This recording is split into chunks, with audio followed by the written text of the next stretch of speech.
Welcome back to 4K Tech. In this video, I'm going to show you how to replace a hole in your drywall that is not very big. So instead of dragging out the spackle and the spackle knife, the sander and all that, we're just going to use this. It is called Erase a Hole. Since we no longer want the keys on our wall, we're going to take it off, but when we take the nail out, it's going to leave a hole in the wall. And it's near our front door, so let's get rid of that. So first what we have to do is remove the nail.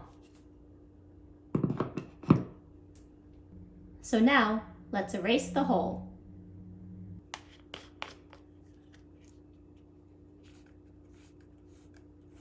Step 1 is to apply Erase a Hole in a circular motion over hole.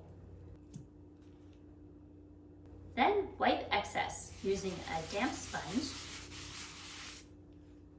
Then, if you need to, apply 2 applications if necessary.